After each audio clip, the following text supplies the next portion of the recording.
Welcome to the Batflips and Nerds Beginner's Guide to Baseball Stats. This is your go-to series for breaking down baseball stats and helping you understand the numbers behind the game.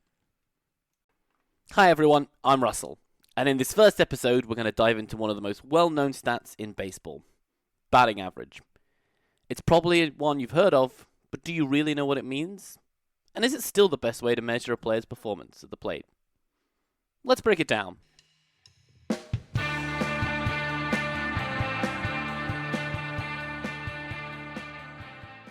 Batting average, often abbreviated as BA, is a statistic that measures a player's success in getting a hit when they've had an official at-bat. It's calculated by dividing the number of hits by the number of at-bats.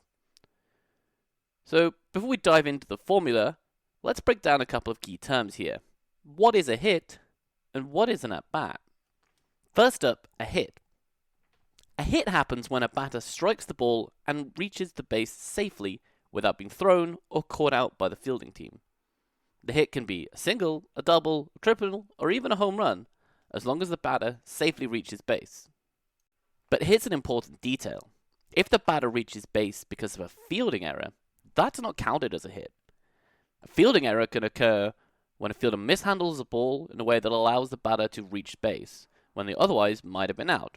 In this case, even though the batter gets on base, it won't count as a hit. Let me give you another example.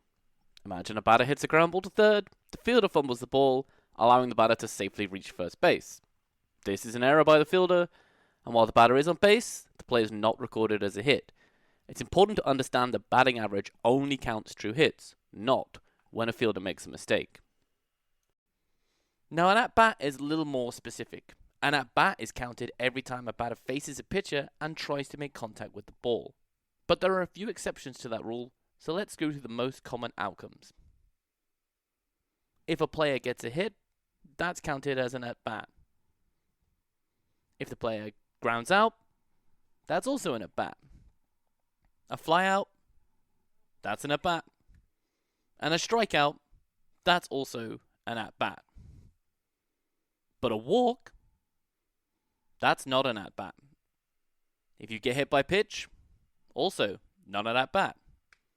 Catcher's interference does not count as an at-bat. And finally, perform a sacrifice bunt or sac fly, not an at-bat. Now we know what does and doesn't count towards a bat. Let's do a simple example to calculate batting average. Imagine a player has 150 hits in 500 at-bats. If we plug that into the formula, hits divided by at-bats, we get a batting average of .300, which is colloquially called 300, which is a solid mark in MLB. So now we know what batting average is. What is a good batting average? That number has changed a lot over the nearly 125 years of Major League Baseball. This graph shows the league batting average by season, and you can see some high-hitting days in the 1920s and 30s when the average was high. That's when baseball went from the dead ball era to the live ball era. On the lowest point, you can see the year of the pitcher in 1968, when the league batting average was just .237. In modern times, you can see a steady decline as players and teams have relied less on batting average to determine who a good hitter is. But right now, you're a good hitter if you're hitting .270. You're a great one if you're hitting .300. On the flip side, you're a bad hitter if you're down at .220, and probably a pretty awful one if you're down at .200. Like many sports and many walks of life, baseball has a fascination with round numbers when it comes to hitting. In modern times, a batting average higher than 300 is considered excellent, and an average higher than 400 is nearly unachievable. The last major league player to do so, with enough plate appearances to qualify for the batting championship, was Ted Williams of the Boston Red Sox, who hit .406 in 1941. And Ty Cobb holds the record for the highest career batting average at .366.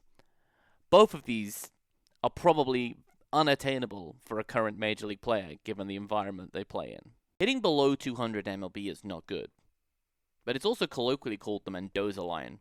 It derives from the light-hitting shortstop Mario Mendoza, who failed to reach 200 5 times in his 9 big league seasons in the 1970s and 1980s. Mendoza explained to this in Lewis Dispatch back in 2001 They were giving George Brett a hard time because he had a slow start to the year. So they told him, hey man, you're going to sink down below the Mendoza line if you're not careful. And then Brett mentioned it to Chris Berman from ESPN, and eventually it spread and became part of the game. And still 40 years on from when this first happened, it's still mentioned. So now we know what a batting average is and what a good one would be. Let's look at the pros and cons of using this stat to evaluate hitters. So why is batting average such a popular stat? Well, there are a few reasons. Firstly, it's simple. It gives a really quick snapshot of a player's success at the plate. And secondly, hits and at-bats have been reported in box scores since the 1850s. So fans have been following these numbers for centuries. Batting average has helped fans compare players across different eras for as long as baseball has existed. A 300 hitter in the 1920s, the 1960s, a 300 hitter today, all did the same thing. They're all valuable players, even though the game has changed. And let's not forget that a higher batting average does generally mean that a player is doing a better job. They're getting on base, helping their team score runs. So there's a good reason why this has been a cornerstone of baseball stats for so long. Now, while batting average has its advantages, it also has its flaws. The biggest issue is that it doesn't account for other important parts of batters' performance, namely patience and power. Batting average doesn't reward players who draw walks or get hit by pitch, which are important ways to get on base, but they don't factor into batting average. And when it comes to power, batting average doesn't distinguish between the different types of hits. A single, a double, a home run all just count as one hit. But a home run is obviously more valuable, right? It's a much bigger contribution to the team. So, for example, a player who gets on base often with walks might have a lower batting average, but that doesn't mean they're not valuable or as valuable as somebody with a higher batting average. In fact, in some cases, they may be more valuable. Because of these limitations, baseball analytics over the decades has evolved beyond batting average to more advanced statistics. Other event-level stats like on-base percentage, OBP, or slugging percentage each give a fuller picture of the player's performance, but there's still ways to go beyond those. We'll be talking about that and the further statistics later in this series. But don't get me wrong, batting average is still a useful stat, but it's only part of the bigger picture that's out there. So there you have it. Batting average. It's a classic and easy to understand stat that has been around since time immemorial for baseball, but it's not perfect.